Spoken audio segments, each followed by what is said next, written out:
Your name's I can.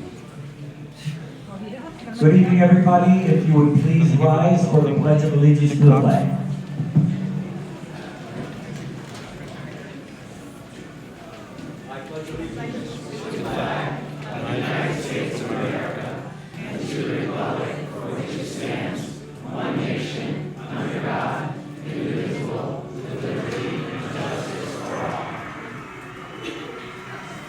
Thank you. This first part of the meeting will be the organizational meeting, and the first order of business will be the administration of the oath of office to the newly elected board members, and I would ask Town Clerk Rick McQuaid to come forward to administer the oath of office.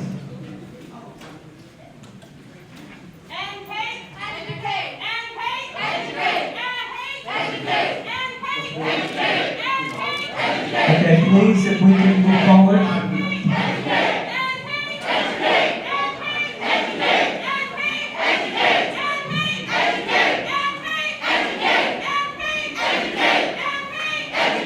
Order, please. There'll be an opportunity for public comment.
Thank you. Now, this first part of the meeting will be the organizational meeting, and I will chair the meeting, after which the organizational meeting will adjourn.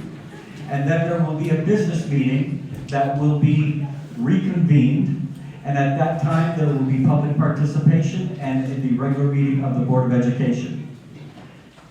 So the first order of business would be to call for nominations from the floor for the position of Board Secretary. Mr. Kimmel. Thank you, Mayor Miller. I would like to nominate for the Secretary of the North Board of Education, Godfrey Zeno. I've known Godfrey now probably only for about 4 or 5 months.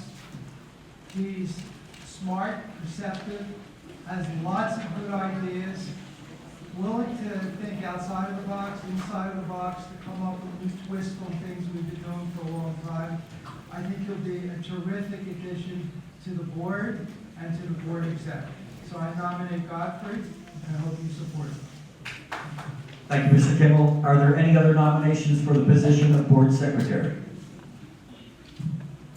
Are there any other nominations for the position of Board Secretary?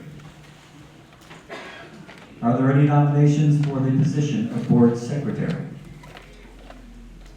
Seeing none, all in favor of Godfrey Azima, raise your hand, please.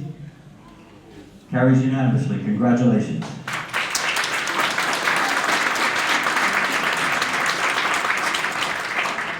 I will now call for nominations from the floor for the position of board chair. Ms. Keith. Thank you, Mayor Riley.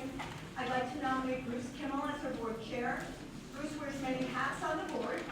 He's chair of curriculum instruction and is present at almost every committee meeting, as well as being an active member of our finance committee. Dr. Kimmel brings many years' experience in the classroom as a public school teacher, as well as a professor at Norwalk Community College. Other than classroom experience, Bruce has held many important roles in Norwalk City government. Dr. Kimmel's vast knowledge of Norwalk Public Schools and his experience as an educator will be an asset. Bruce has the time, energy, and passion to work tirelessly as our board chair. He is fully committed to lead this board and work closely with our superintendent, central office, staff, parents, as well as our students. Thank you. Thank you. Do we have any other nominations for the position of board chair? Are there any other nominations for the position of board chair? Are there any other nominations for the position of board chair? Seeing none, I would ask the secretary to cast one ballot for Bruce Kimmel for board chair. Now we go for nominations for the position of vice chair. Do I have any nominations? Ms. Lemieux. I would like to nominate Heidi Keys for the position of vice chair. Over the past 2 years in working with Heidi, I've been consistently impressed not only with her diligence and her patience and her thoughtfulness, but particularly I've been impressed with her work as chair of the policy committee. Heidi always puts the need of children first and has conscientiously worked to create and update policies to keep children safe and healthy at school, from addressing vaping to working on a more inclusive and sensitive policies surrounding our school lunches. Heidi is an experienced board member and has spent 10 years devoting her time to the city of Norwalk, while also parenting and working as an educator herself. I would like to nominate Heidi Keys for the position of vice chair. Thank you, Ms. Lemieux. Is there any other nominations for the position of vice chair? Are there any other nominations for the position of vice chair? Are there any other nominations for the position of vice chair? Seeing none, I would ask the secretary to cast one ballot for Heidi Keys for the position of vice chair. Is there a motion? Well, first of all, congratulations to all on your duly elected positions.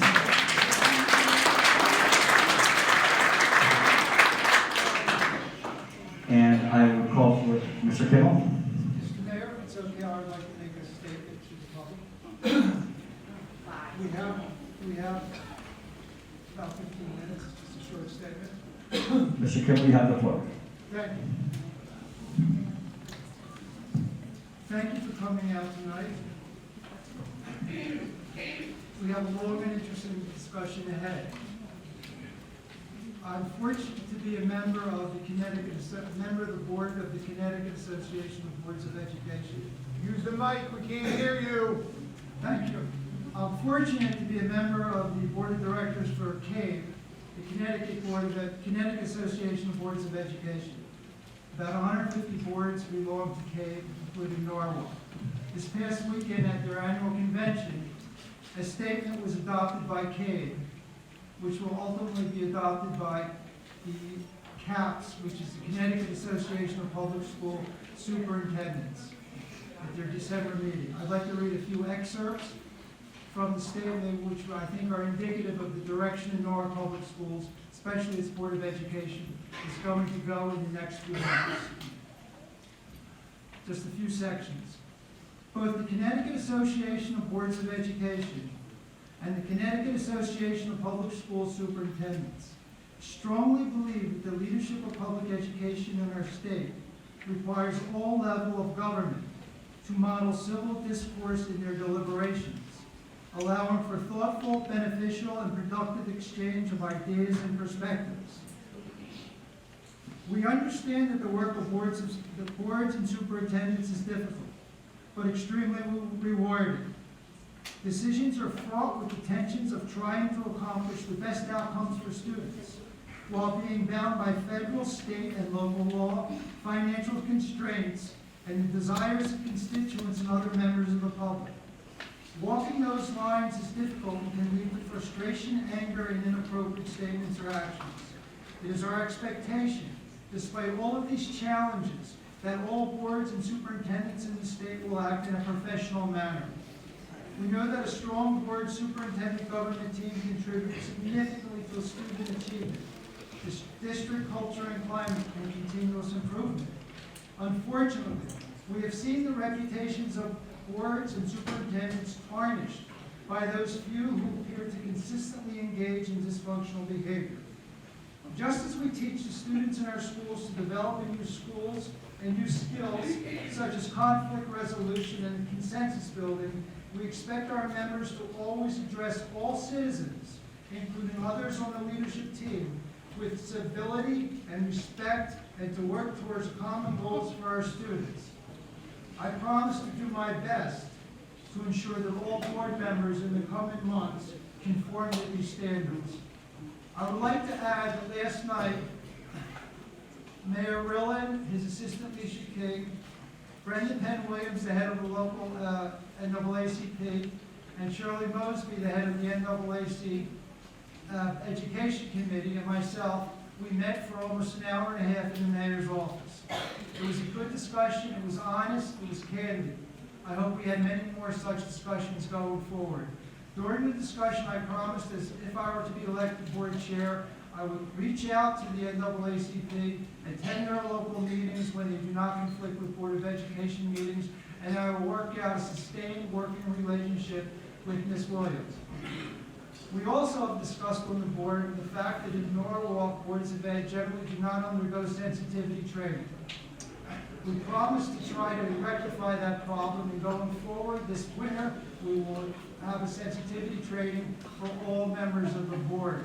None of them have had such training. Going forward, we hope to make that a regular part. Make that a regular part of our new board member orientation. I would like to say finally, that later this evening during the regular business meeting, I will distribute the code of conduct that we have developed during the last 2 years. I will distribute it to all the board members. The new members will have a week or two to look it over, and at one of our meetings in December, I hope every member of the board signs it. It's been said that the board has no power to enforce these kinds of codes of conduct. I beg to differ. I believe there are certain prerogatives that members have regarding members of the exec, and there are certain prerogatives that the exec, especially the board chair, has in relation to board members. There is a possibility of consequences, and if board members consistently violate the code of conduct, we will take whatever action is necessary to ensure that it stops immediately. We just had an election. It was a tough election. It was emotional. Here we are. I'm going to try to look at this as a new beginning. Let's see what we can do to involve and include all stakeholders in the city in the goings-on of the Norwalk Board of Education and the Norwalk Public Schools. I promise to do my best. I will try to work with all of you in the months and years ahead. Thank you. In the public safety. He's in the public Thank you, Mr. Kimmel. And the light. Before I call for a motion to adjourn this portion of the board meeting, I would like to thank the public for coming out. It is truly critically important that all people have a voice, all people are heard, and all people are listened to. Everybody's voice counts, words matter, and I thank you again for coming out and being a part of this meeting. I will now call for a motion to adjourn. Ms. Meyer Mitchell, motion to adjourn, all in favor? Thank you. There'll be a 5-minute recess.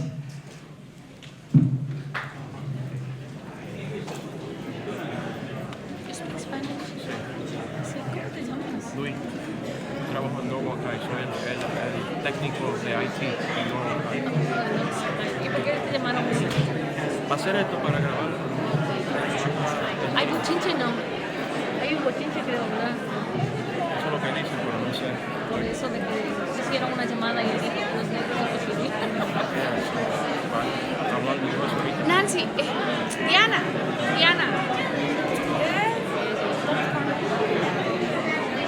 única hispana por ese evento.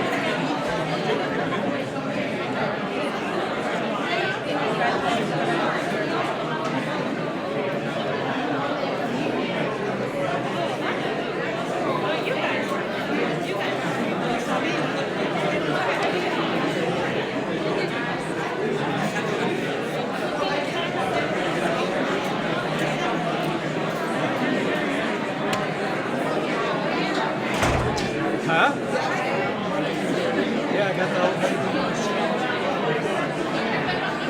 All right, now are you gonna go outside or what's the deal?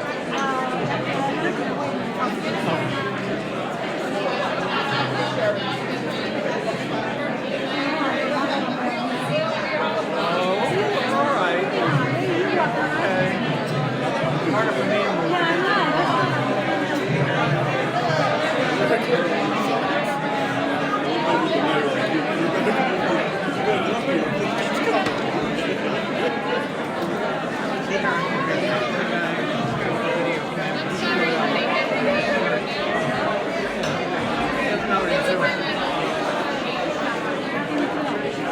Watching him work. Kind of a cloak.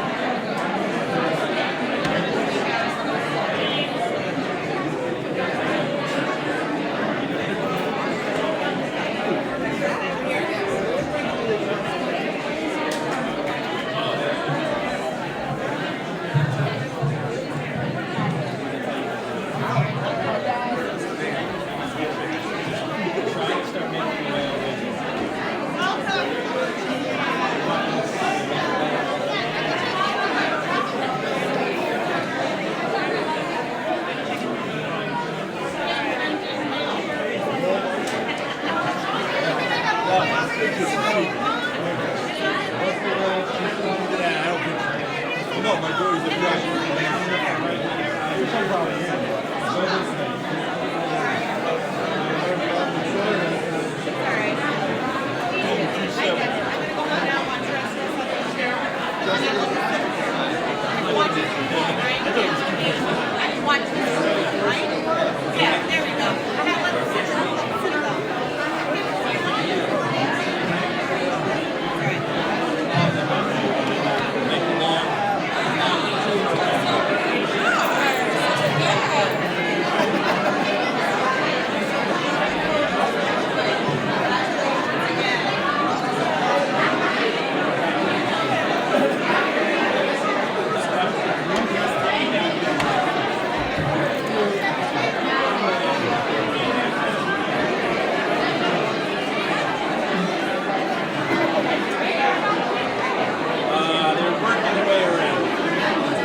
get started, we'll need you to either kneel or go to the side because we got 2 cameras working here.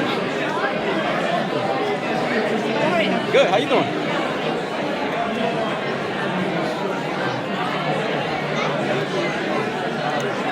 What is this streaming on? Norwalk Public Schools? YouTube. Norwalk Public Oh, Schools. okay. On the Norwalk Public Schools site, A YouTube. friend of mine just said I'm blocking this. Yeah.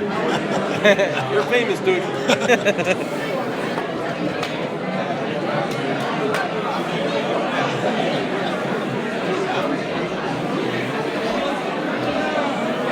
Is the band on the agenda? Is that what's happening? Yes.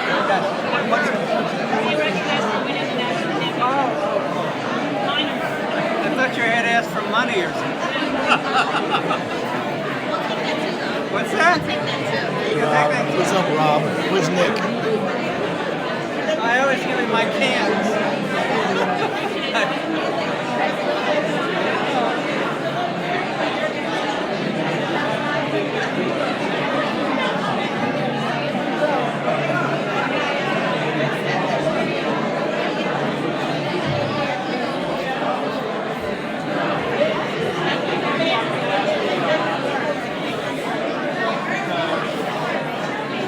Rob was looking for us.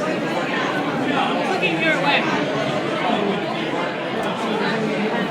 Maybe I was wrong.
Maybe take that garbage can over some and then put people in the corner or something. I don't know.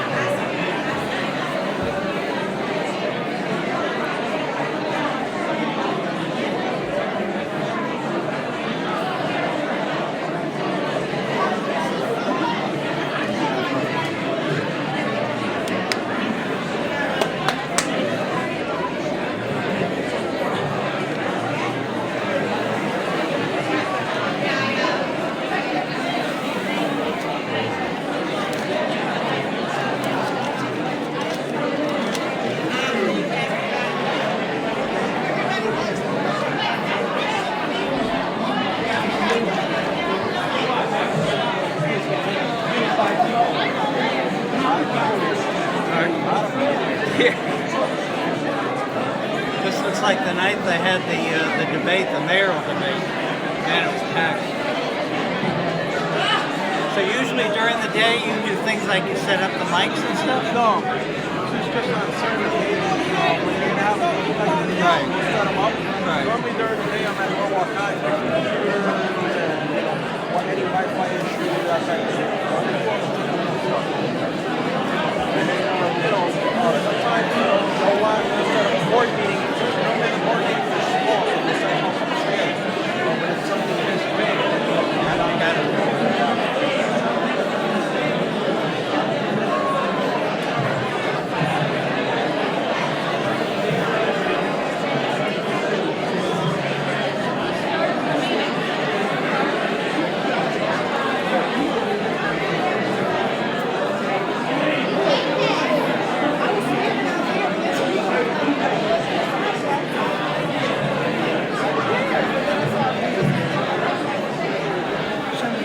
You're here for the band announcement, and then everybody's leaving?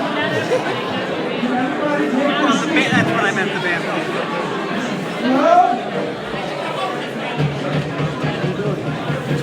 You'd like to get the meeting, you'd like to get going?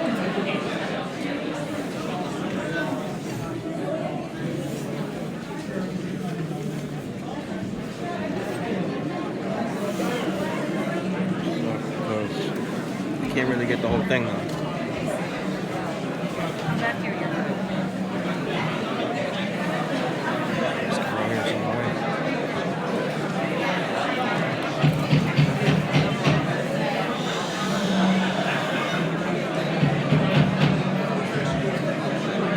I'd like to call the meeting to order.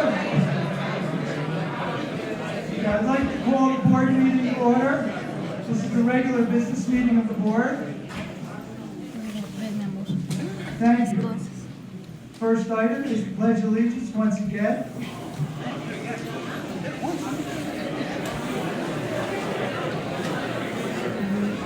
To the flag of the United States of America and to the republic for which it stands, one nation, under God, indivisible, with liberty and justice for all.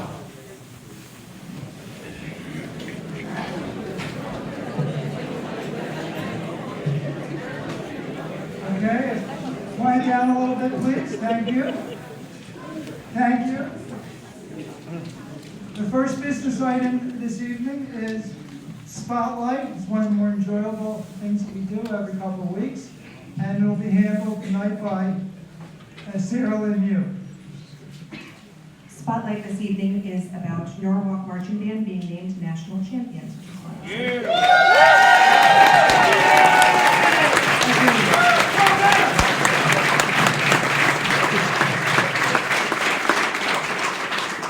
Very much agreed. Congratulations to our national champions, the Norwalk Marching Band.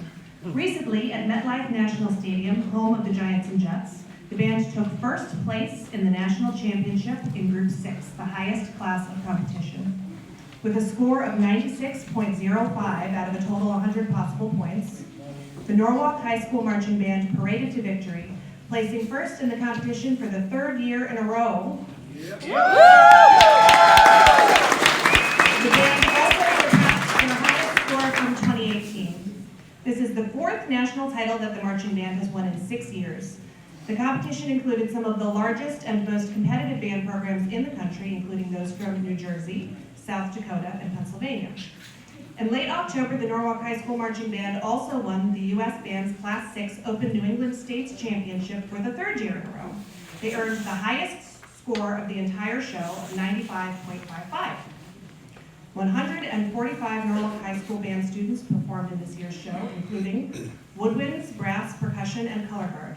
The show, entitled The Ripple Effect, signifies how one action can create multiple reactions, just as a stone being dropped into water creates many ripples. The Norwalk Marching Band is part of a long, distinguished tradition of music programs in our city, including orchestra, musicals, and performances. According to the Connecticut State Accountability Index, Norwalk Public Schools is one of the leading districts in the state when it comes to arts access. The Board of Education is proud to support our leadership in the performing arts and recently expanded band lessons to grades 3 and 4.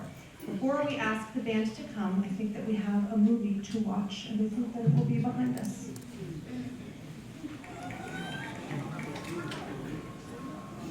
Once there is separation, our actions can reach a water station.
just one drop.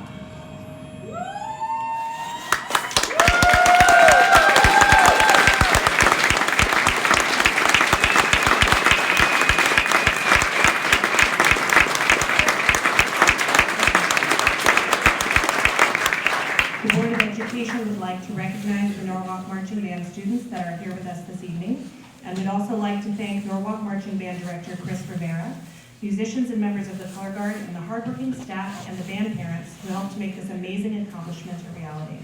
The board is honored to spotlight this very special group of students today, and we echo the mantra of the band, Eyes with Pride. And now I think that we are going to invite the band to come up the center aisle. Is that right, Brenda? Where did you go? Yeah? Okay.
We have a sign-up sheet here? Okay, so Now, those of you that are sitting, make sure you come down and maybe fill in so we can have space in the exit, in the stairwell. So just come down.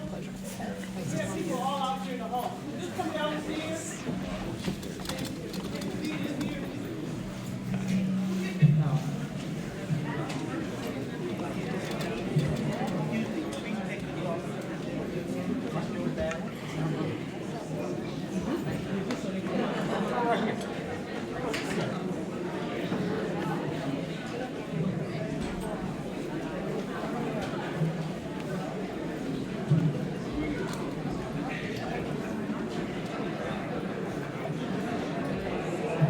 Back to normal. the next item on the agenda, will be public comments. I should advise everyone, we try to have a 3-minute limit on comments, so try to be as close to 3 minutes as possible. You will indicate when you're approaching your time limit, okay? You will handle this, part of the agenda. Thank you. I would also like to say that I know it's a very natural response to want to applaud or to show support from your friends when they're speaking, and we have a lot of people signed up for public comment, and everyone is supposed to get 3 minutes so that everyone can have their voice heard. And so I would ask that we really try to not take up other people's time with our own responses. So the first person that we have on the list for public comment is Mr. Darnell Crossley. If you could come up and to the microphone and say your address. Yes.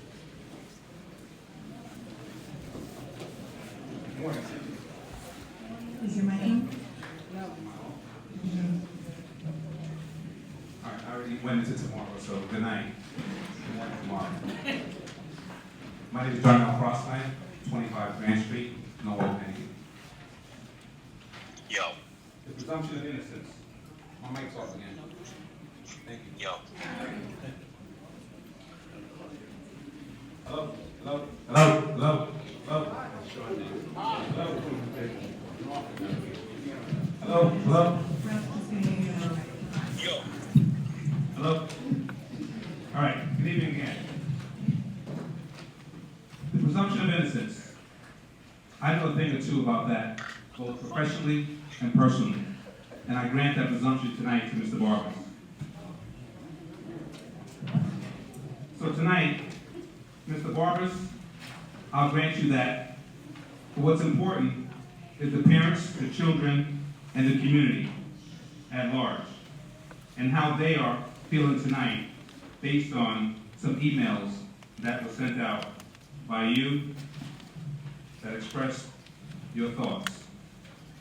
We struggled tonight to come up with signs that express words that show our disappointment in your behavior and your actions. At several community meetings, I suggested that we don't have to look too hard for words to put on signs. We should just use your own words. They are scum. Black folks fuck Latinos.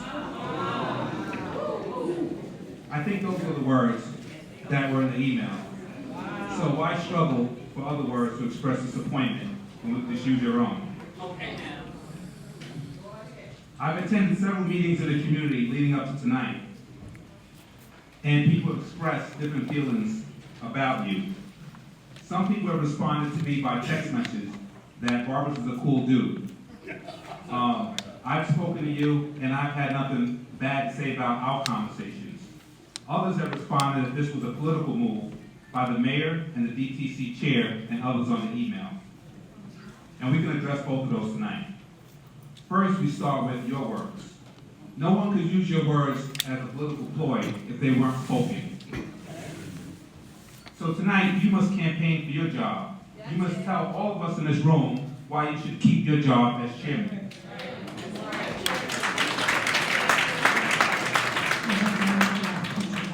Thank you, ma'am. Tonight, you must explain how your words were misunderstood, because you do have that presumption. Two, as to the calls that I got that this was a political ploy, I say that the mayor should explain whether this was a political ploy or not.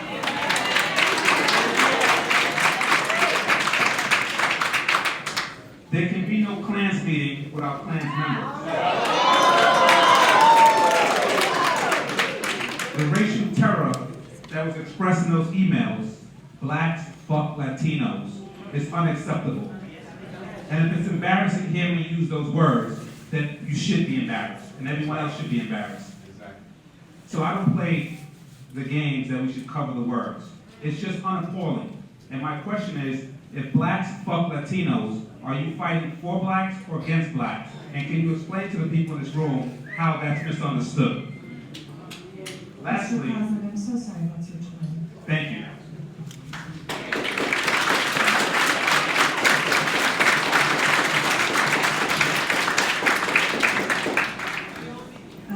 The next public comment is Mr. Douglas Peoples, and I would ask, I just think that there might be some children in the audience. If we can refrain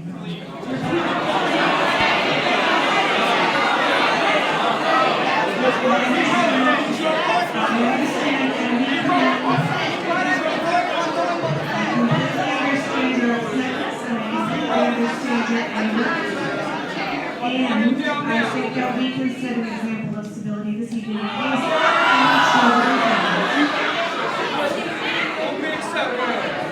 children of new board members watching. We have new board members here with children at home. And I wouldn't read that email either. I wouldn't read that email to my children. Mr. Peoples has the floor. All right. First off, I'm going to tell you I'm not a political guy. I'm not a Democrat, I'm not a Republican. I am about the children of this city. That comes first and foremost. For you new members, that should be the first thing, not the bull crap that goes on in the back hallways. That should be your first thing, all right? And taking from the ripple, the good ripple of the Norwalk High School band, that was a good ripple. This email was a disgusting ripple. And this is the result of your ripple, right in this room. Without that email, you would not have this many people here. Right? When you talk about ripples, that's a ripple that is gone through the community by one email. Clearly, you sent this email. Clearly, you didn't want this email to get out. Clearly, you were trying to pick Latinos against blacks. Which in this community that I've grown up in and loved and have served the kids, I'm not necessarily the adults, because the adults are who they are. They don't change overnight. They're not going to change just because you're going to have a sensitivity meeting now. The sensitivity should have already been there. The sensitivity should have been when you sent this email out. So you shouldn't really need to have sensitivity, because if you're a part of this community, you know what the sensitivity is of the community. You don't send out an email that says F blacks, F this, F that. You don't pick people, and you get, please, hey, stop right and make eye contact. Yes. You need to make eye contact with somebody who is trying to expose your bad side. You got a temper. You sow the temper by sending this out. There is no way that you should be a part of this board, because it's going to come out of here. It's going to come out of here.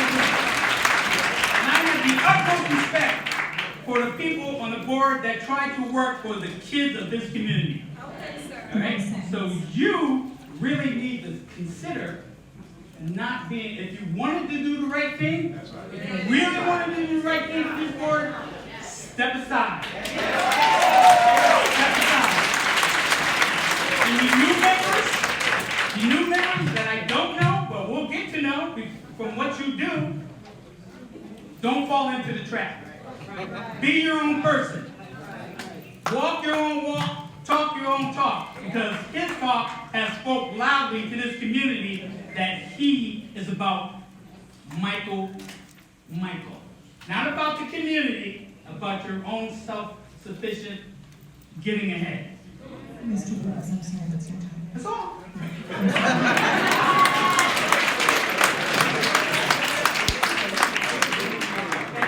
Next up, we have Rabbi Jason Greenberg and Reverend Lindsay Curtis together.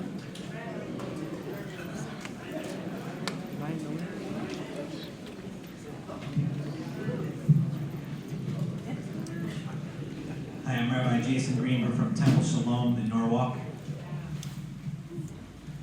Pastor Lindsay Curtis, Grace Baptist Church. Let me, I have a script that we are representing Connect, which is the congregations organized for a new Connecticut. I've been before this board on numerous occasions. Mike Barfus is irrelevant. We realize that we've gone through several fights. You can always disagree, but you don't have to be disagreeable. And the thing that has bothered me the most is not Mike Barfus. It's been the complicity of this board. And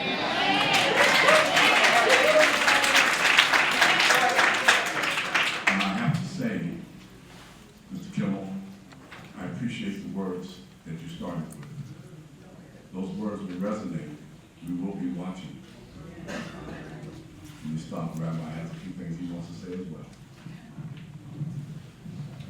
On October 29th, we had a Connect Candidates Assembly. And at that assembly, Godfrey Azima, Mike Barbas, Diana Carpio, and Erica De Palma, each of you committed to the following things. 1, addressing the problems of bias in our school through training and more uniform policies on religious accommodations. 2, making the issue of addressing racial disparity in school discipline a funding policy and a priority. 3, taking anti-racism training as part of your BOE role. And 4, prioritizing racial equity in the school district. We as Connect ask all the BOE members to commit to prioritizing these issues. We look forward to working with the BOE to achieve a positive change. Given recent events, specifically the release of unacceptable email content sent from a board member, and we know that that was one email, and where there was one email, there was a lot of the urgent need for ongoing anti-racism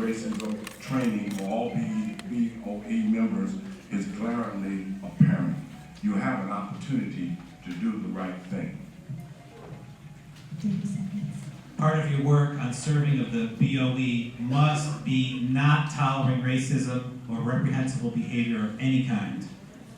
Unfortunately, it appears that currently the Board of Education has no internal accountability measures for violations against its own code of conduct.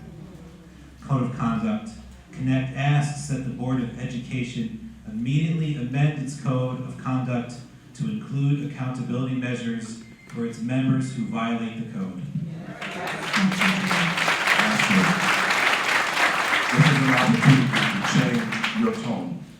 This is an opportunity to be an example for the children you profess to serve. Mr. Barbas, you need to resign.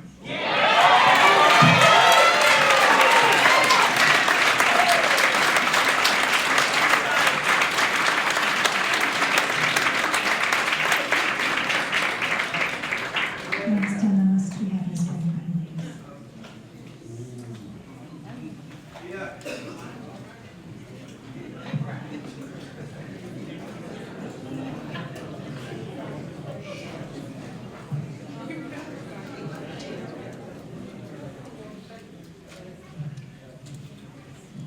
Good evening, my name is Brenda Williams.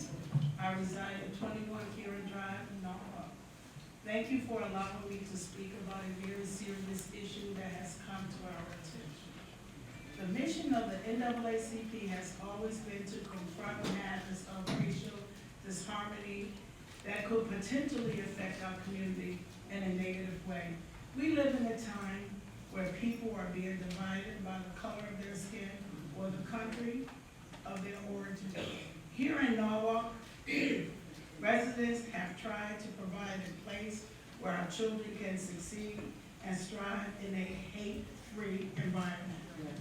However, the chairman, past chairman now, as of today, the chairman of the Norwalk BOE, in a hate-filled email, has betrayed one of the primary goals of our educational system. We pride ourselves on teaching our children tolerance and acceptance.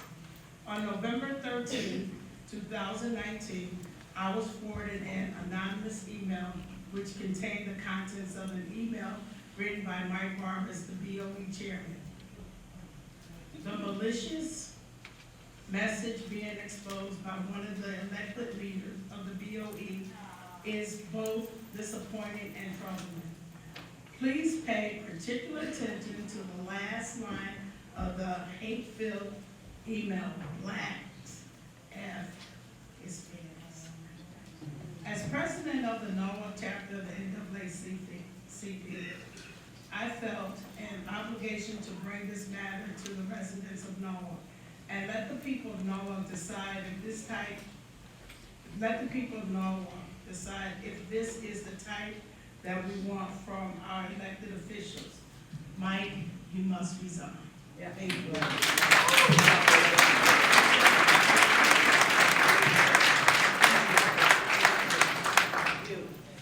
Next on the list, we have Scott Esdale. Is that right?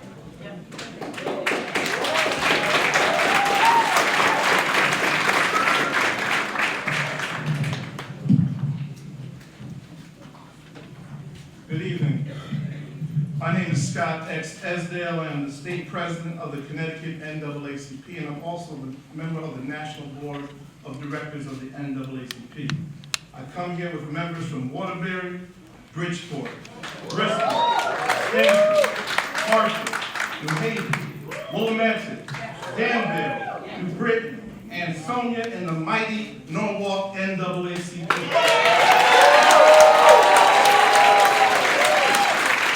College students from all across the state.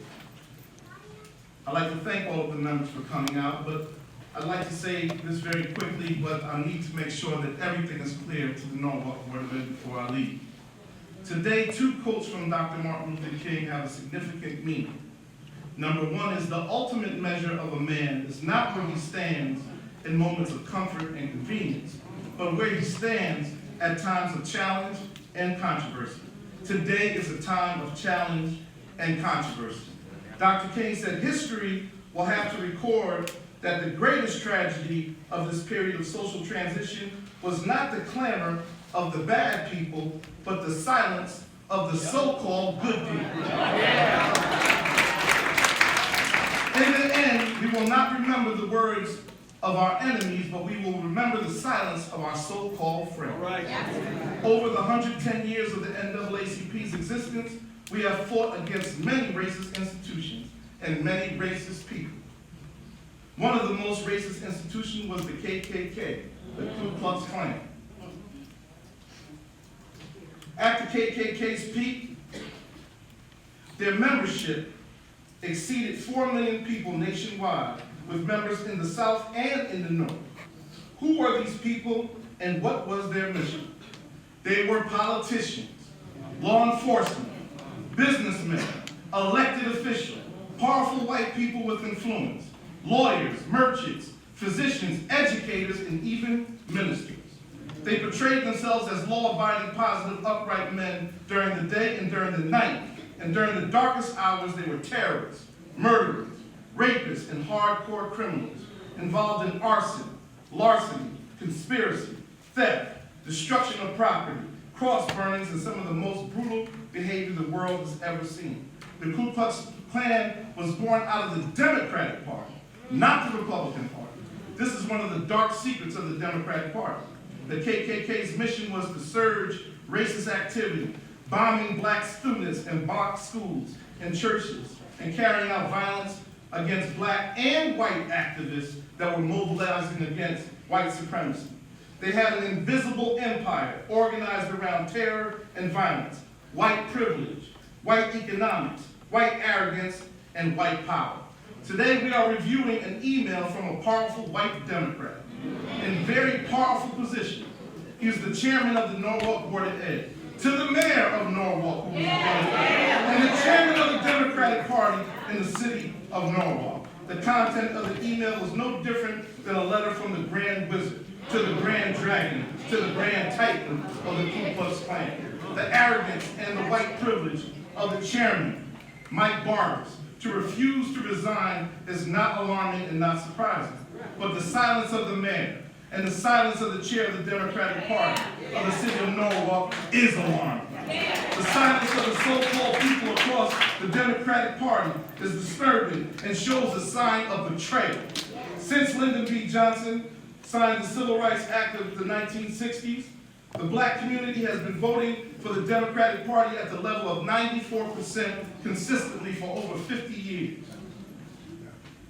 The black community has been loyal to the Democratic Party, but the party has not been loyal to us. It seems like you're going back to your old ways of harboring racists, protecting racists, letting racists feel comfortable amongst your race. Why did the chairman of the Board of Ed feel comfortable to write an email like this to the mayor and the city chairman of the Democratic Party? The NAACP does not accept Barbers' apology. We come here to accept his resignation off the Norwalk Board of Education. We want your resignation, and we want your resignation now.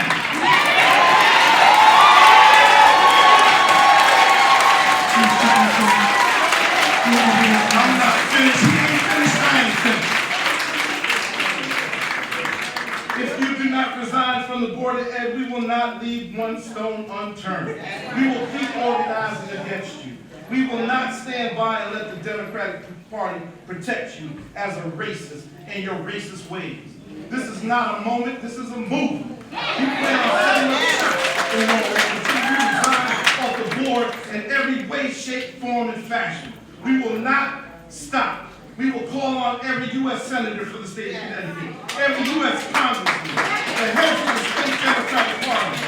Yes, and also State Senator Bob Duff, the majority leader of the state of Connecticut, who also represents the Democratic Party. We will call all the Democrats on the national level. We will get rid of you whether you like it or not.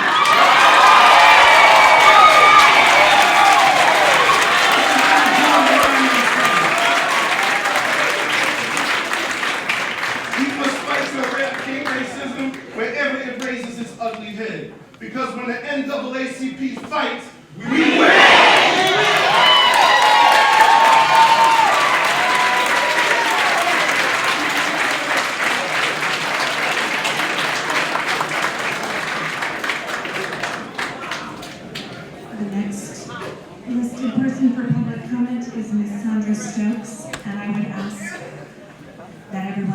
mindful of the time limit, not because we don't want to hear what you have to say, but because everybody does want to have a chance to speak. That's a hard act to follow. So I follow one thing very nicely.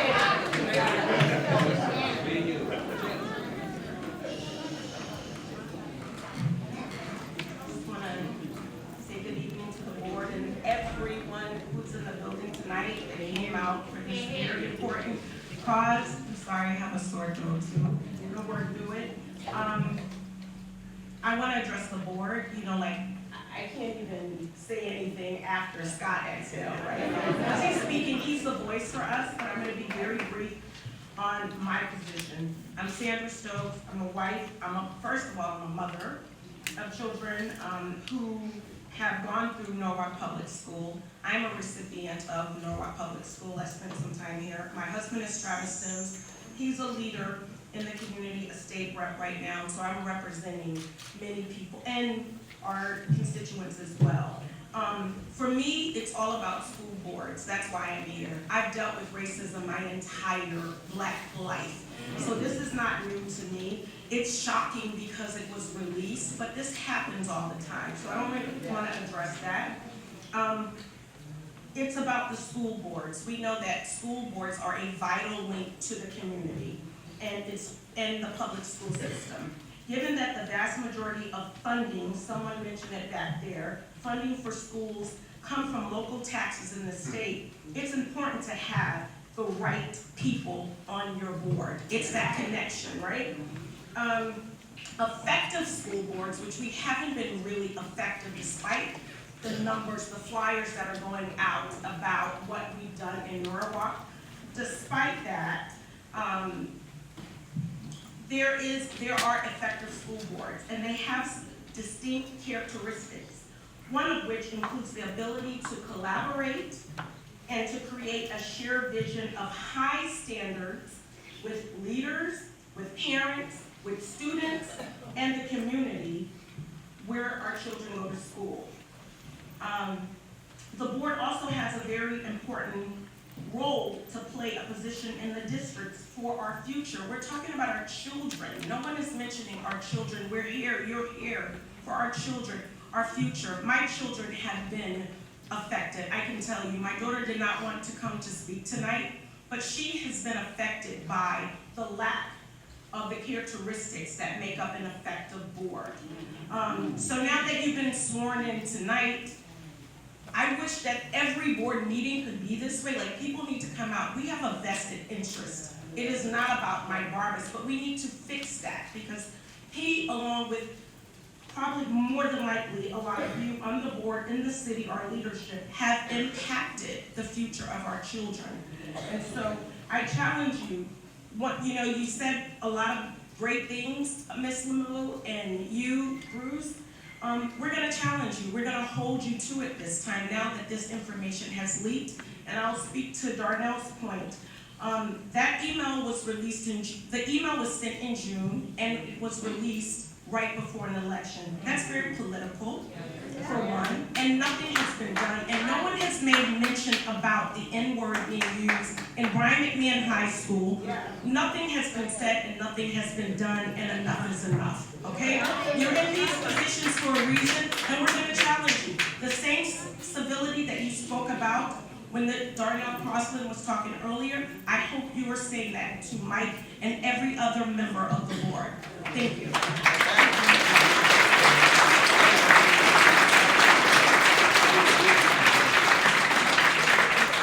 Next, we have Mr. Travis Sims.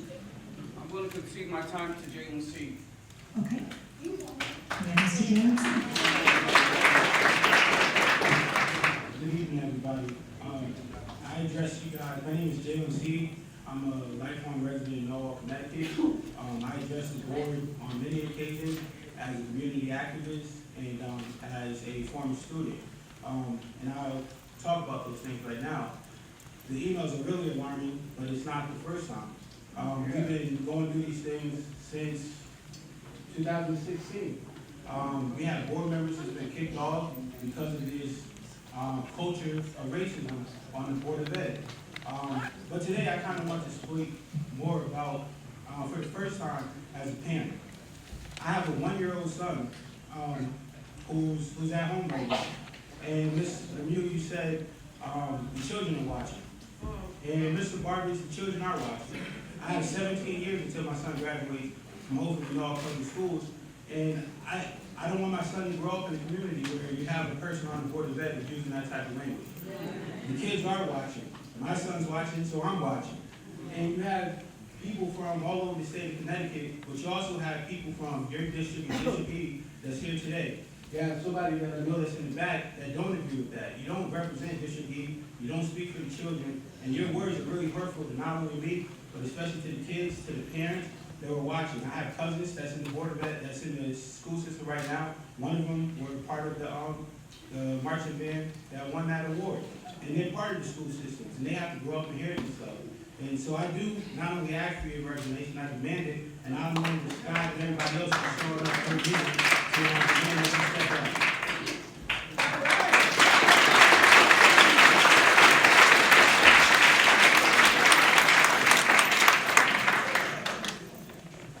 Next, we have Mr. Ernie Dumas. Mr. Dumas, are you here?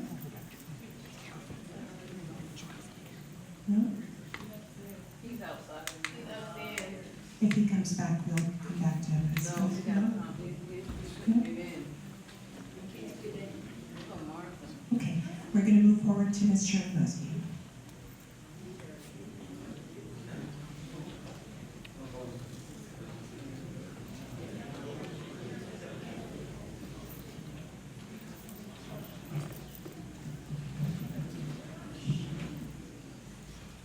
Sarah, he's being sworn in upstairs. Oh, okay, when he comes down, we'll put him. Can you guys hear me? Yes. Okay. Good evening. My name is Shirley Mosby, First Vice President and Education Chair of the North Branch NAACP. I reside at 6 Brook Hill Lane. I'm here tonight to address the inflammatory, unethical, and derogatory racist email from the past or former Board of Education Chair. The latest is not the first. It's a continual of a vicious cycle of hateful rhetoric that seems to be acceptable. And if we do not change the culture, climate, and hold individual accountable, it will not be the last. Norwalk is constantly flaunting diversity as one of the city's strengths. The actions and behavior over the last several years is a clear indicator that the word is just a word. Before we can move forward, we need to take a step back and look at the history. Several minority individuals, particularly minority females, including myself, have complained numerous times to individuals in power who had the ability to do something early on and chose to ignore us while this type of behavior continued and escalated. Those individuals would like to pretend that we never existed and our voices does not matter. I'm here tonight to make it clear that our voices do matter. All our voices matter. All our voices matter, especially when dealing with our children's education and future. Yes, asking the chair of the Board of Education to step down is a start in the right direction, but we should not lose sight that he was not the only one, and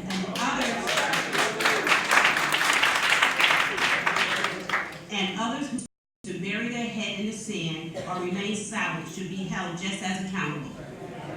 We need to go after all those who were associated with this, as well as Board of Education members who received derogatory emails and stayed silent, quietly giving their approval. They are just as complicit by staying silent and embracing that type of behavior by sending the wrong message in a school district and community which is diverse. The rally is a call to action to the people of Norwalk and surrounding areas. We need to put a stop to this type of behavior, derogatory rhetoric, bullying, and hateful mindset. It's time to take a stand and stop being silent and hold people accountable for their actions or inactions. Our children and community need our voices. Speak up, fight for our children and our self-respect, making it clear that this will not be tolerated anymore, especially on our school board and city. Together, we can make a difference. The time is now. Thank you.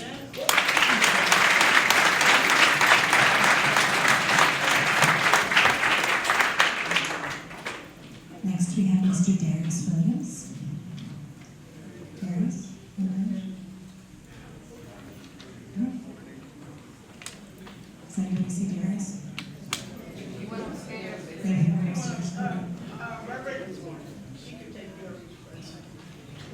You'll take Darius's place?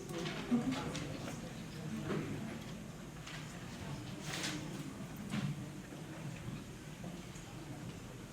I'm Richard Webster Clark, pastor of Bethel in church and the president of the Interdenominational Ministers Fellowship of Norwalk and Assembly. Over the last few weeks, we have heard and read comments from Mr. Mac Bodies, the leader of the Board of Education in our city of Norwalk, demeaning and dehumanizing leaders of the minority population. African Americans, Hispanics, Asians, immigrants are all people of dignity and respect. Creating a culture of division and frustration is unacceptable to the well-being of our city. We are calling upon NAC to resign. Message to this board for consideration. Using Michael R. Ranger's presentation on America Healing, a racial equity initiative of the W.K. Keller Foundation, we call for a commitment on the part of the Board of Education members to understand the different cultures, experiences, and perspectives that coexist in Norwalk. Racial divisions are due to unintended slights and insults that arise out of ignorance or fear. Out of ignorance, of fear of different cultures and perspectives. A remedy is understanding of these differences so we can overcome our ignorance and unconscious bias and get beyond fear. In furtherance, board members must be held accountable for meaningful and systemic change in order to overcome pain, P-A-R-N, that often is associated with past wrongs, and work to establish an atmosphere of mutual trust. You must be prepared, members of this board, to explore options and enact policies that will help to bridge the racial divisions and narrow the disparities in educational achievement and economic security. God bless.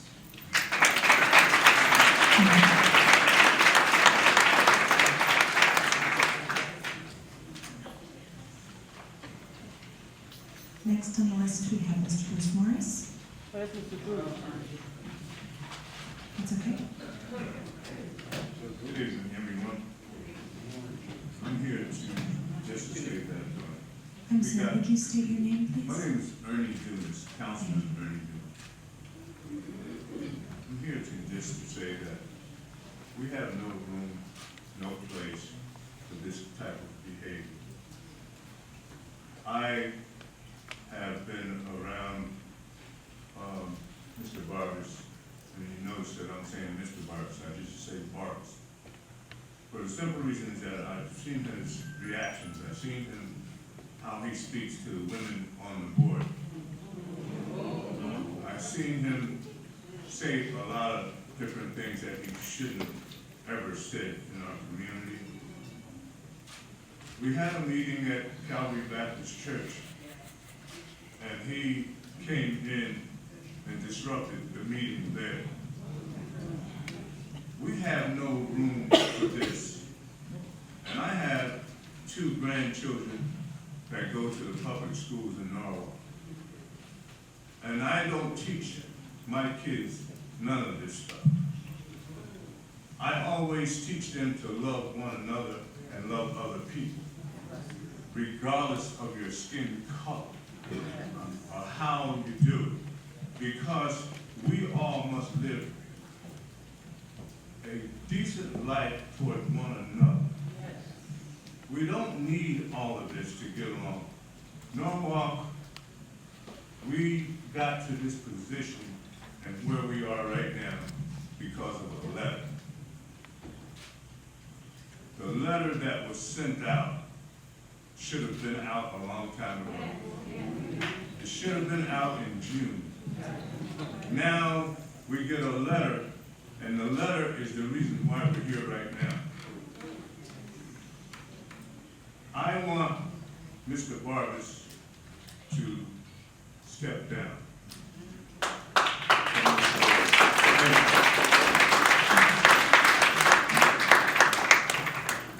Mr. Morris? Thank you, Bruce Morris. I'm a former state representative and director of human relations for Norwalk Public Schools. And I remember a time when in this city, diversity was the reason people came to live in this city. Diversity was one of the premier things that we focused on within our Norwalk Public Schools. We would never have a situation like this going on. There was no way in the world a board member would say the kind of things that he said in public or private. Mr. Barbas, I am neither scum nor an a-hole. I was an elected member of government just like you.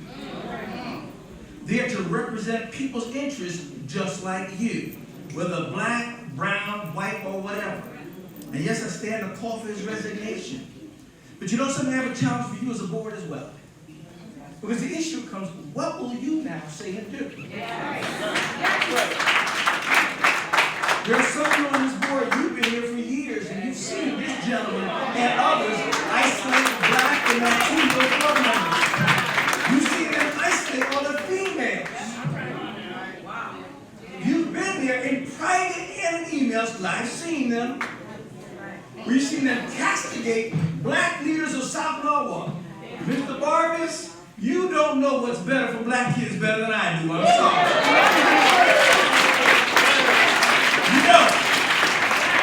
That's the problem with people's superiority complexes. It's called racism, sir. It's a new board chair. I don't expect this man is going to resign very easily. I really don't expect that to happen. But he and those similarly minded have had a process of marginalizing and stigmatizing people of color. Muting their ability and their power influence. Mr. Chair, you now have the power and influence more than anyone else on this board, because you get now to choose what committees people will be on. That's right. You get to choose who will be a chairman of what committee. Watching. I encourage every last single one of you as board members to encourage your chairman to say, listen, we need to stand in opposition and say, you're not welcome on this board. That's right.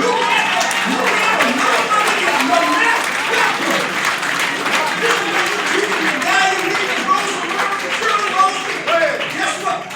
So we have a political process where the chairman can say, I'm not going to appoint you to any committee. That's right. You can sit here and you'll be here persona non grata.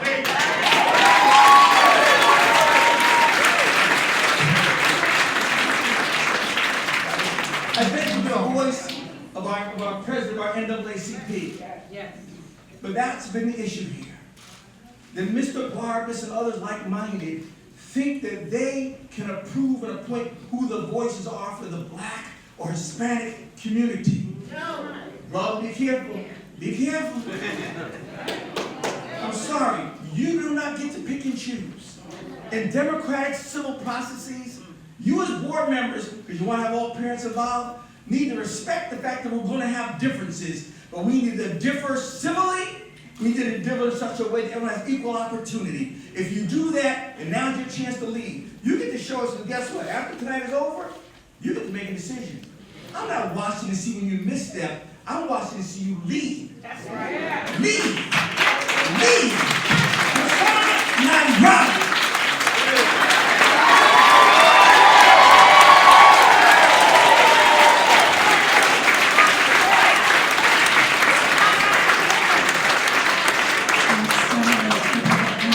Mr. Bobby Burgess?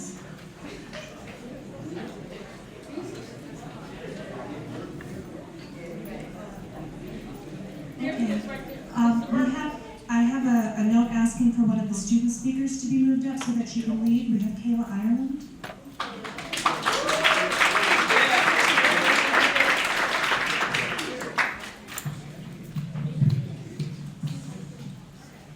Good evening. My name is Kayla Ireland. I am second vice president of the Waterbury NAACP Youth Council. And I will be accompanied by our president, Omari Brantley. The Board of Education is there to put rules, policies, and ideas in place to help students get a better education and help students obtain and use tools to help take advantage of their education the best way that they can. How can students gain the education that they need to be successful in life when hate and racism stand in the way? As a student, I know that I can and am supposed to trust the adults in charge of my education. Sadly, the students of Norwalk cannot say the same because, again, hate and racism stand in the way. The Board of Education should be for us and not against us.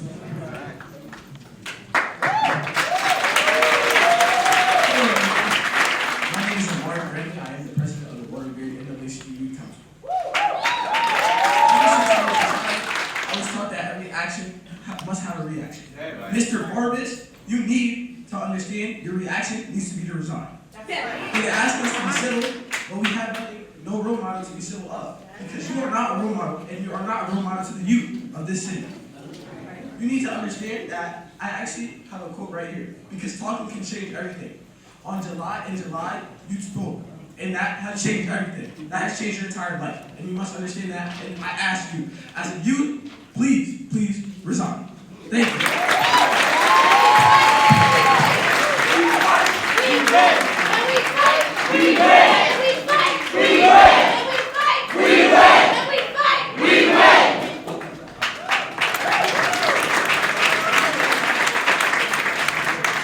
Is Mr. Burgess here?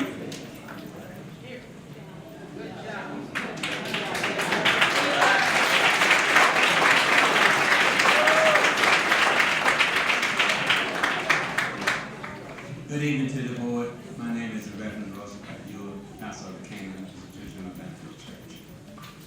I come on behalf of this community talking about the recent email that's been revealed. Coming before you, raising more questions than statements. If this was a teacher in the classroom using these words with the students in the classroom, what would be the result? Or what would be the penalty? If this was a principal in the classroom or in his office or the intercom using these kind of remarks, what would be the outcome of that principal?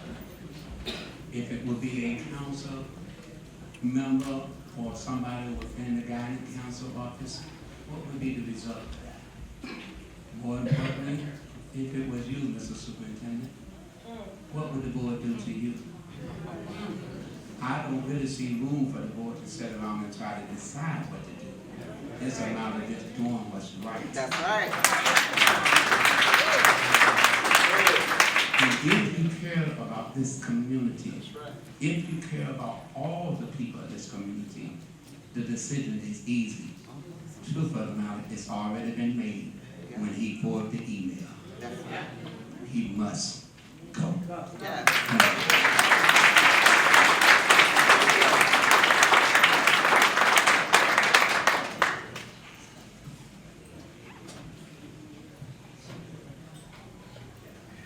We have Ms. Sheila Kearney.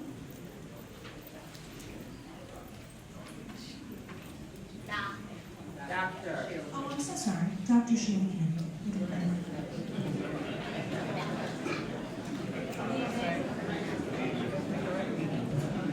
My name is Dr. Sheila Kearney, and I'd like to follow on the points that have strongly been made tonight, and I'd like to get directly to the point. I began my teaching career with Boston Public Schools back in 1975 during court-ordered school desegregation.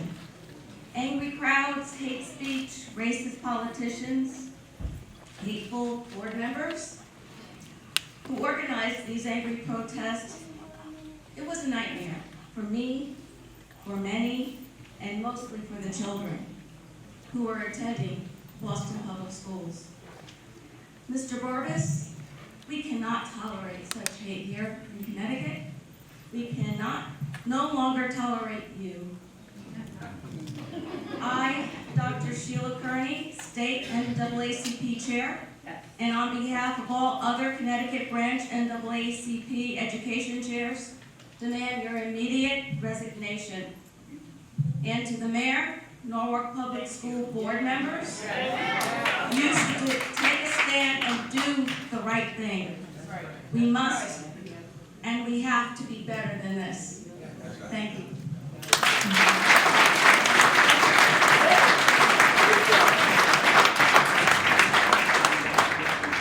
Next, we have Mr. Ed Gomez. Oh, I'm sorry, Gomes. I apologize. Senator Ed Gomes. I apologize 2 times.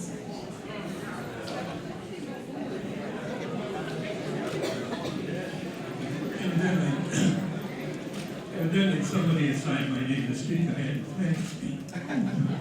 But as I sit here and listen to what is going on here, I am deeply impressed and depressed at the sort of things that are going on in this Board of Education. I don't know Mr. Barbas. I don't want to know Mr. Barbas. As far as I'm concerned, I'm one of the people that served on the State Senate. As a matter of fact, the reason why I left is I was the oldest one up there when I left on January 9th. But the matter, when you serve on a board or you serve on a committee and you serve with other people, you don't have to agree with everybody on that committee. I have made many Republican friends as I have Democratic friends up there. And when we got into battles, they were really battles. But we also respected each other. And if you can't respect each other, how can you respect the people that you're supposed to be representing? You come here, Mr. Barbas. No, I keep looking around the corner here to see what you look like. You must have a real tough head to take the beating you're taking tonight. But the beating you're taking tonight is a beating that you deserve. There is nobody that serves the public that has the right to speak to anybody as they wish. There are a lot of us that would like to speak to people like we want to, but that doesn't mean that we can do it. You have to respect somebody else. You have to respect the job you're doing. If you don't respect other people that you represent, how did you get elected?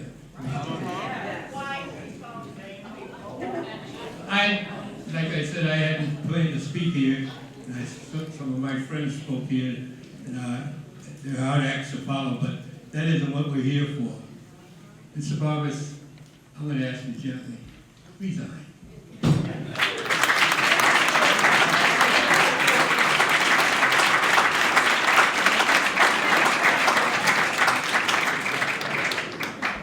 Do we have Diane Revelis? I apologize for saying people's names incorrectly. I don't know.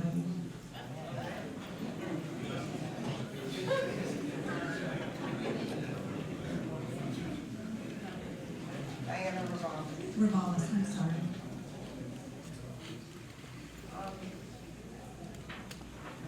It's a hard act to follow with everyone, but I actually just want to bring light to something. The fact that this even has to happen just shows how racist you can be. If you were any shade darker, this would not be tolerated.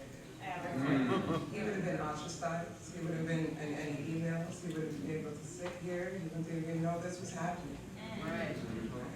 So we need to speak to the reality and the truth of what this is. To have that comfort to speak in that manner in any part, especially on public schools emails. Okay? You can't tell me, especially knowing the cancer that sits on your board, that you're more concerned of a FU bomb than this? That makes no sense to me. The arrogance that he can't even look up to people that he serves, that tell him that there's a problem. I hope all this hits him like the comatose of the soda cans that he does, right? You understand? This is a problem. This is something that You cannot tell me that you care for the wellness of our kids and have the head of what our school systems is dealing this way. There's no way you can tell me that what most of the trauma our kids go through is in your schools. Hence, you're leading it. Hence, it was held. Hence, we're here. So I want you to speak to your truth. You are very racist. That's your truth. But behind us is Norwalk's truth. And there's a lot of different faces here. And in our truth, I ask you guys, like we said, to continue to come to make sure that in your truth, you just stand aside in the wallow that you look and are normally. Just stand aside. Okay, for my kids, I have a teenager who will be soon an adult here. She will be governing what you will be doing while you're nursing something. All right? Understand what you do for our kids, all of our kids. But I'm telling you, I sit here in particularly for mine. All right? It's a problem. And if that's the disease that goes in the okay and the climate that okays that type of thing, the fact that somebody can tell me, but I would rather, I want to hear the rest of the email, even that is a problem. Because in no point of any email, of anything, is that okay? Is that okay in any light? You are here for our kids. I sit next to you on a lot of committee and boards working for our kids. And I look you in the eye to say, this doesn't represent our kids. Do something about it. And the whole reason why there's right, left, Republicans, whatever, is because we can go to a matter of legislative, whatever we need to do, to either make him lead or change it that we put him out. I don't care. It can be changed. Stop telling me it can't be. Either move or we'll make him. That's it.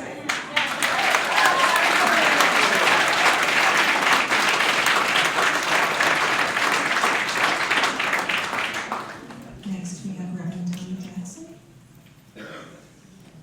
Reverend Jackson? No? Next, we have Taisha Tyson.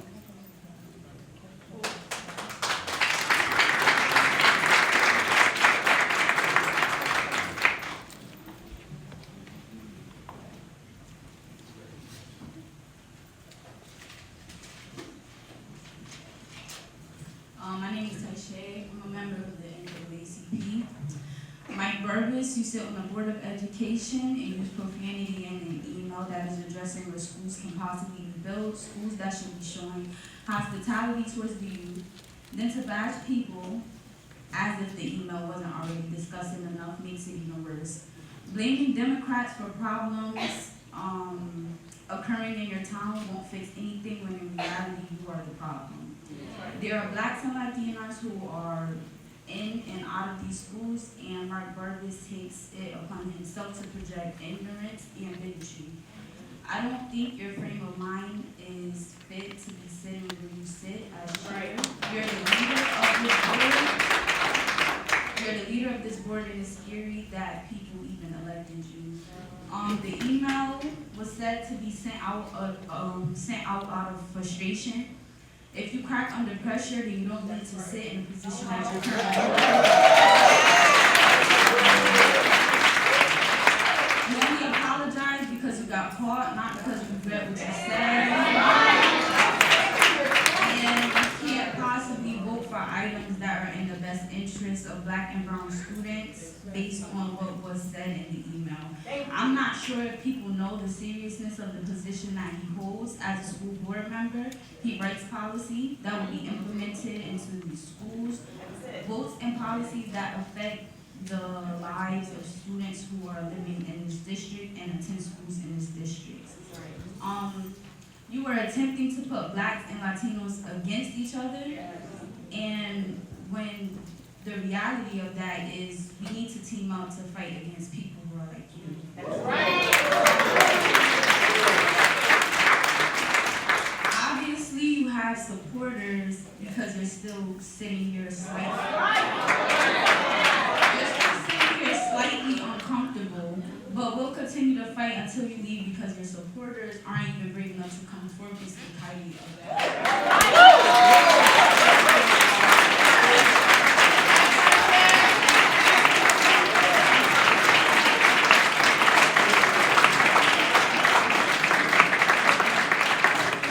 Next, we have Akia S. Callum.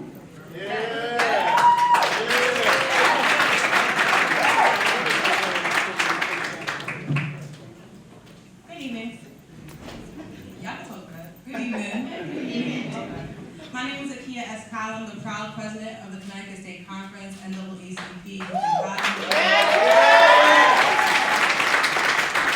Imagine living in a town where Black and Latino students make up 60% of the demographic in the public school system.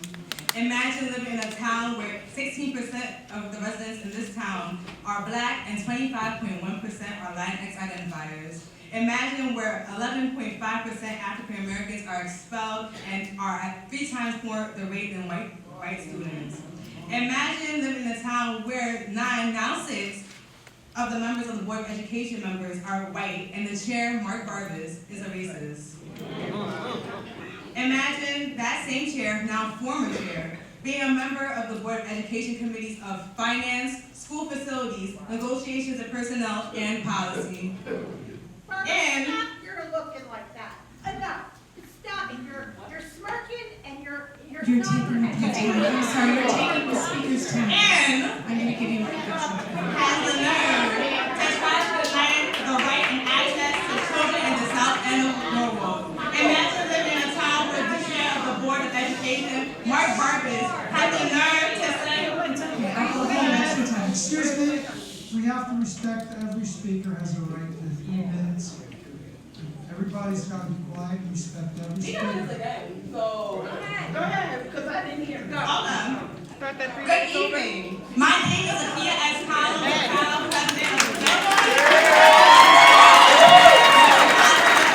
Imagine living in a town where Black and Latinx students make up 60% of the demographic in the public school system.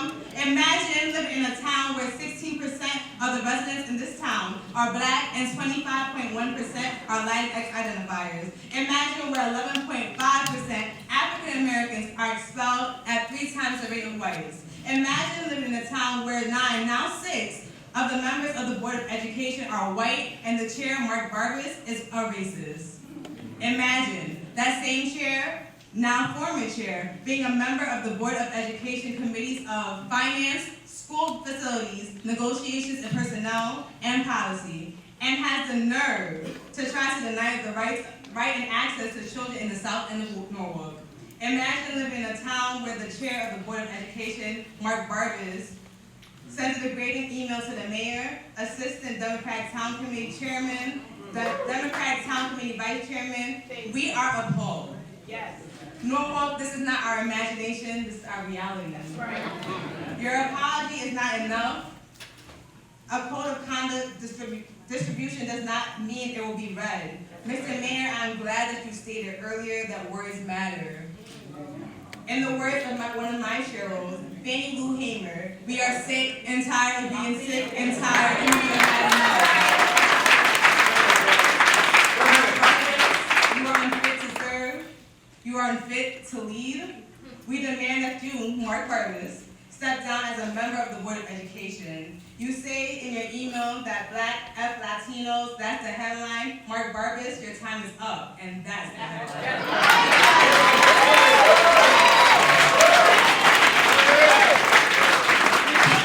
When we fight, we win.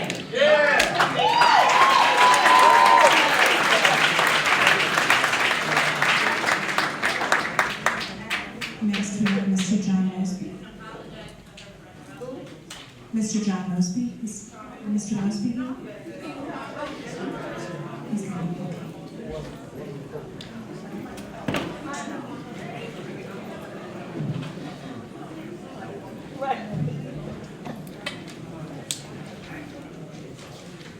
Good afternoon, board. My name is Sean Mosby. I live at 16 Addison Avenue. Everybody in this town know me because I worked in the school system over 35 5 years, 33 years. This used to be a school, I used to be up here. To the mic. Talking to Mike. I used to be the head of the stuff. I'm here tonight, I'm very proud of seeing the community come out so good. I spoke to a lot of people, and let me tell you, I spoke to white, blacks, and Hispanic, and I never got so much support. They said, Mr. Moses, you're right. I've been through a lot of hell too. I paid a hell of a price. But I got that award from the NAACP, and I want to say to the NAACP, I thank y'all. And I'm going to start to sign up a lot of people. I had over 300 when I went there, they left, but I'm coming back. Let me tell you all, I spoke to, and when I tell you something, you can take it to the next. The problem is in here, and I talked to the board members. Some of them don't care. Number two, I looked at the record, and that lady that was on the night when I spoke, and she agreed with me. The problem is, I'm talking to them, and I don't want, and we ain't got time to go with this race and we don't lose this country, we don't come together. Black, white, and all, you got to listen. The problem is, the Hispanics are being treated, treated so bad. I had them come to my house the other day, because I'm so nice to them. They didn't ask to come here. They brought them here. And they say, Mr. Moses, you so nice. He brought me clothes and so good to me. If you look at it, you ain't got no Spanish here tonight. These little boys on the boat, they had this big daddy. And y'all dogged off. And she was the only member, she was good to all the kids, black and white. And y'all know my daughter, that's my daughter. When Shirley speaks, she's just like her dad, but dad was smart. I trained her, but dad is smart. Then I respect her. Now, first of all, I know, and I cannot talk to enough of you, but you, I'm gonna have a little something here that will stick in. You jumped me a couple times, but that's okay. They don't say, oh, they had a problem. I'm gonna tell you what the problem is. Did not give you the actual statement. I went up there and asked for the actual statement. We had 5,000 blacks here in this town, and now we're down to about 2,000. You won't really get that one is right. 14% of blacks. The Hispanics have almost 40%. The whites are just a little bit better. What I'm saying, you killing off the blacks. Let me go another place. The school. I warned women, I was the man, all of them. I said, where you gonna put all of these kids? Now, Travis Sims and all of them, Bruce Moore, myself, and all of them free to do Ely and do Columbus. What y'all did? We supposed to have, we done it. You supposed to have it built. Where you gonna put that? That woman is right. You putting all, you trying to segregate the Spanish from the black. That's wrong. That's wrong.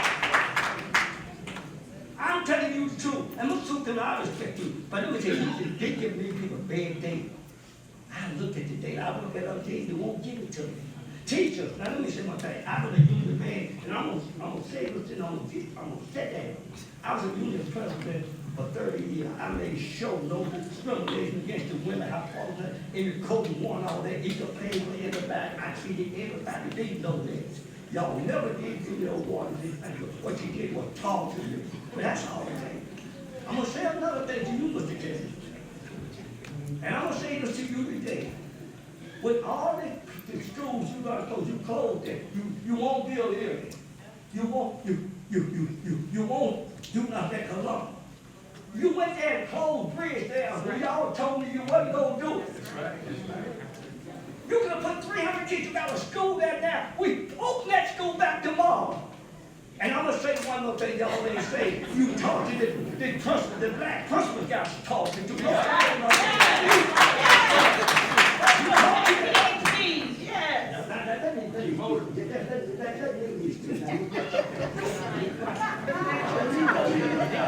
Mr. Mosby, I'm so sorry. That's your time. You talk to the person. Now I want to say one more thing, and I'm going to get done saying. I looked at this, and want the white brothers and sisters to hear what I'm saying. When all the black kids go to all these colleges in Norwalk, and I'm talking today, we only got over 900 teachers. We got less than, I would think one time I cried, 41 blacks and 20-something Hispanics. And I started to raise the hell about it. Right now, that's wrong. When you got the majority of the people, a minority, you got to, and you tell all these blacks coming out of college and they can't have a pretty good job. You're not doing it. Finally, I'm gonna say this one thing. I'm gonna say this one thing. If we don't straighten up, you done took all the black community home. You took all the home. Make the cities out of them, and the blacks don't have no home. That's wrong. If we want a society, and I got one of the integrated families, my whole family, they love their grandkids. I told them to love each other. I don't care who you love. You love somebody, kiss each other.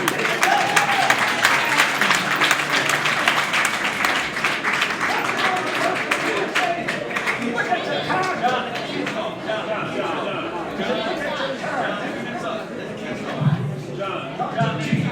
Dr. King said,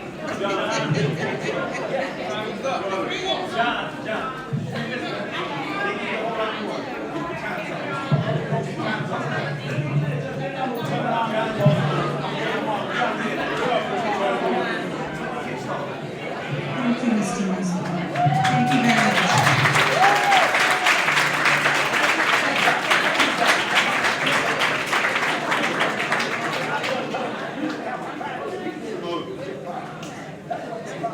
Next, we have Lernay. Is it Satchel or Satchel? Lernay? Satchel?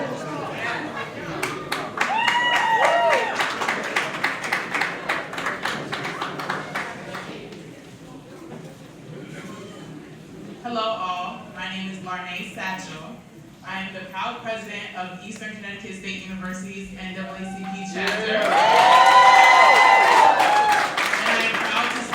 As the newly elected Vice President of the Connecticut NAACP Youth and College Division.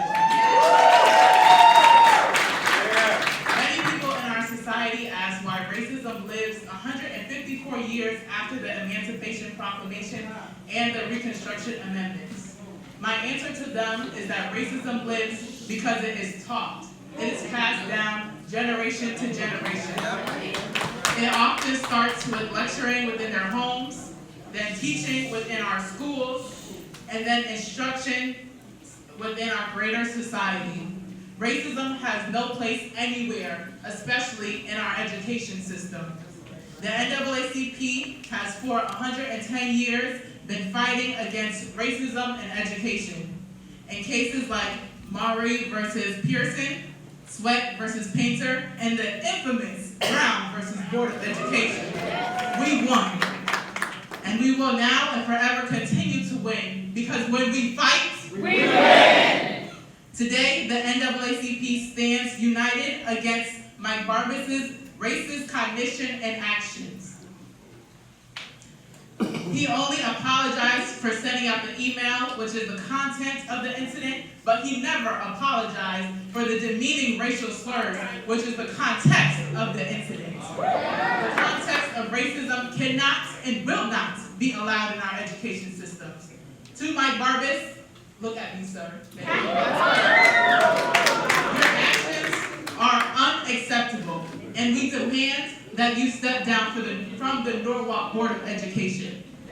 To the recipients of this email, we are infuriated that you have waited this long to tell the public the truth about this matter. Because of this, it prevented Norwalk NAACP President Ms. Barbara Penn Williams from seeking a new, worthy official to represent our people. We demand that each of you stand against racism and injustice just as we do.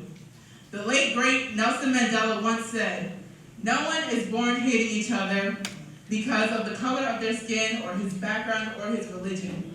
People must learn to hate. And if they can learn to hate, they can be taught to love. For love comes more naturally to the human heart than the opposite. We, as the NAACP, have decided that in order to defeat hate, we must educate. This begins with having the right people in the right positions. Mike Barbas, you are not the right person for this position.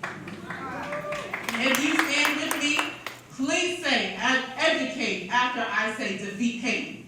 Defeat hate. Educate. Defeat hate. Educate. Defeat hate. Educate. Mr. Barbas, is this your resignation letter that you've been writing this whole time?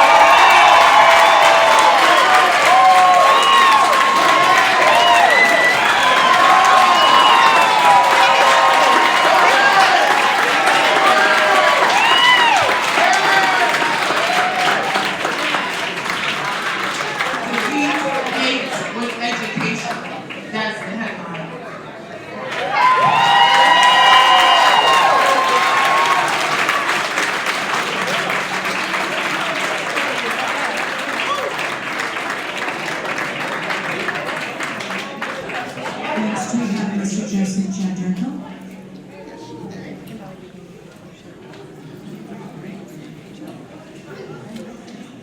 Good evening, Board. Members of Education, first congratulations to the new members who apparently have quite a large task ahead of you to repair this relationship with the community. I appreciate Mr. Kimmel's statement and call for civility and sensitivity training. However, I'm here before you saddened and dismayed at the behavior of Mr. Barbas. His comments are racially insensitive and only serve to divide our city. As a teacher and a union official, I am held accountable for my actions and words. If my actions are seen in any way to disparage my school, my building, or my profession, I stand to face disciplinary action. There is no ability for me to simply suggest that I had a bad day or suffered from a temper tantrum. Mr. Barbas has demonstrated a repeated pattern of rude, dismissive, insensitive behavior. Your behavior, sir, reflects poorly on NPS and the city. You attempt to silence critics, ignore public input, deliver threats, and interject racism into our school district can no longer be tolerated.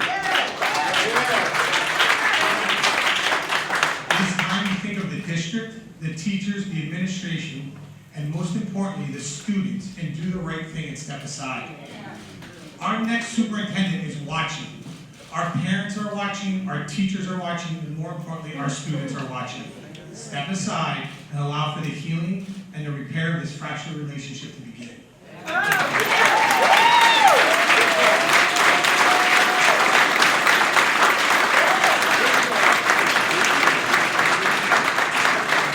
Next, we have Mr. Mark Thomas.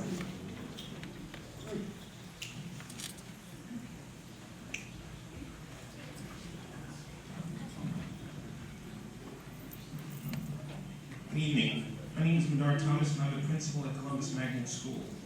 Not only am I the building leader, but I'm a resident of our great city. My short statement is on behalf of my school and through two perspectives, one as an educator and the other as a father of three children whose children attend Norwalk Public Schools. Columbus Magnet was a very happy K-5 institution. Located in the middle of South Norwalk, we have successfully prepared our children for their transition to middle school. Given the strong foundation of a very robust arts-integrated education, it has become part of we have also prepared our kids for a successful future. Several years ago, we were presented with a challenge of expanding our program, morphing from a K-5 to a K-8 school. A big part of completing this process was the dream of moving into a state-of-the-art building that could accommodate a K-8 program. We're talking about Norwalk's first new construction since the early 1960s, a school that would continue serving as a magnet school of choice and a school that would address the needs of many of our South Norwalk neighborhood children. Since then, through sheer force of will, tireless effort, and boundless creativity, we have become a K-8 school. How did we do it? We're using every square inch of our building to continue delivering a fantastic education for all children aged 4 to 14, all under one roof, a roof that was suited for a K-5 population. Despite the fact we're squeezed into a small building, we're delivering for our kids the very best, and we're doing it with pride, and we're doing our level best. Our middle school consists of a majority of students hailing from South Norwalk. I'm pleading with everyone in this room, our passionate members, our faithful members of our South Norwalk community, to come together to work with our board.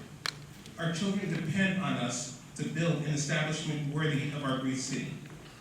Our Norwalk kids need to have some type of bragging rights. On behalf of my beautiful 357 students and their families, and my committed, selfless staff at Columbus Magnet School, and the legions of future students of the Norwalk Public Schools, don't forget us. And thank you for your time.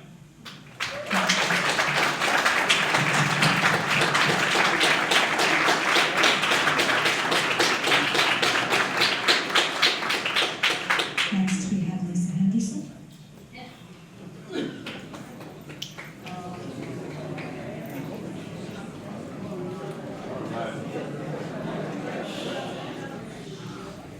Thank you, good evening. I have my own statement, and I have a written statement from Sue Haney, former Norwalk board member. So I'd like to read her statement first, okay? So it's Sue Haney, former Norwalk Board of Education member, 7 Christopher Lane, Norwalk. Mike Fargus is a valuable member of Norwalk's Board of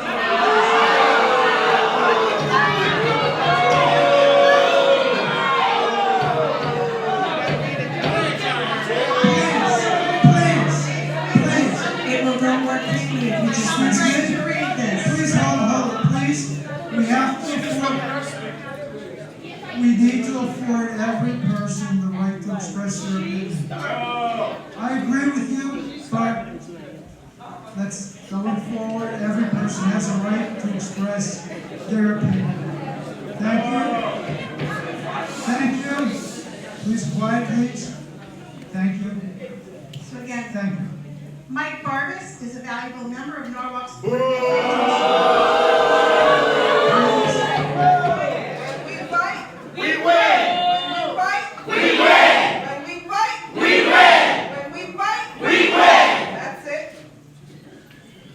Please, every person has a right to have their opinion. She's not even here.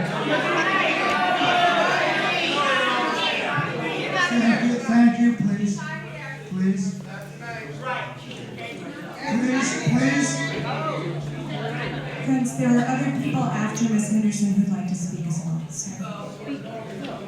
With 99% of the staff at Norwalk Public Schools having union representatives looking out for them, Mike Fargus is the consistently strong, vocal, and unvarnished.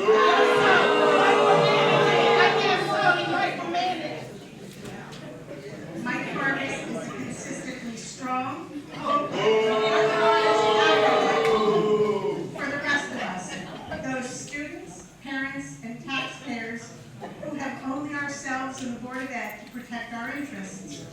Norwalk Public Schools have experienced major demographic shifts in the last 6 years.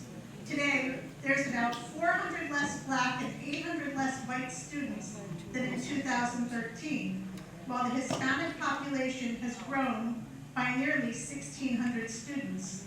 The Norwalk School District is changing more than it is growing. These changes have created uncertainty and anxiety among various constituencies within the city.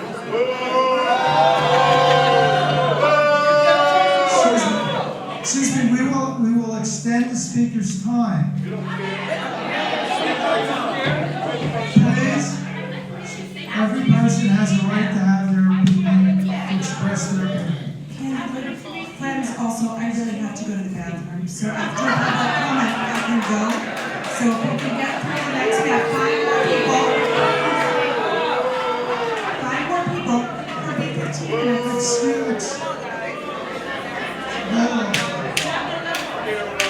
Excuse me, please. Please. Were you okay with the email? Then why would she get you to do that?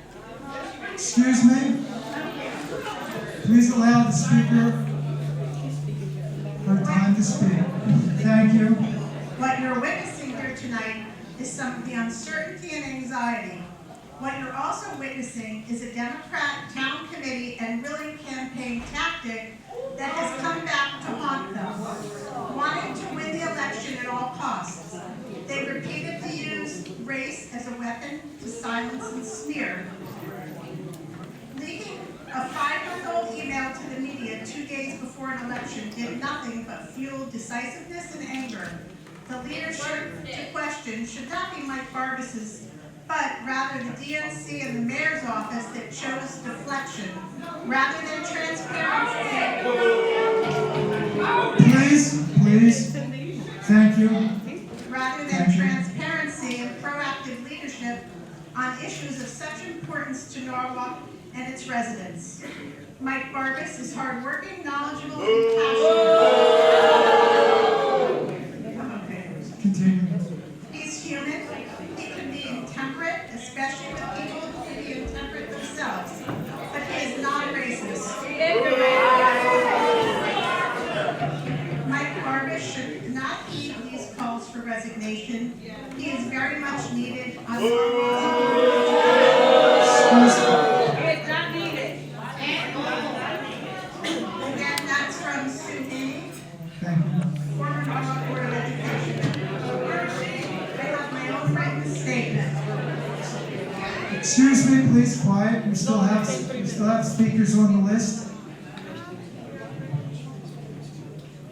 Mike Barbas is being used, Lisa Henderson, Apple Tree Lane, Norwalk. Mike Barbas is being used as a scapegoat for the many years of poor and unresolved race relations in Norwalk. This is not the way to solve the problem that we have. To all the board members sitting in front of us, if you can't do the job that you were elected to do, then you need to resign as well. That you can force an elected board member to resign by disengaging him in what he was reelected to do, such as not allowing him to sit on committees or excluding him in board decisions, then you need to resign as well. This goes the same. Thank you, please. This goes the same for the mayor and elected and appointed council and committee members. We are tired of the backroom games. Oh my Your God. job is to do what is He best still for our wrote the school email. system. He still wrote the email, regardless. Taxpayers and residents of Norwalk, leave your dirty politics at home. He or still stay wrote home. the email.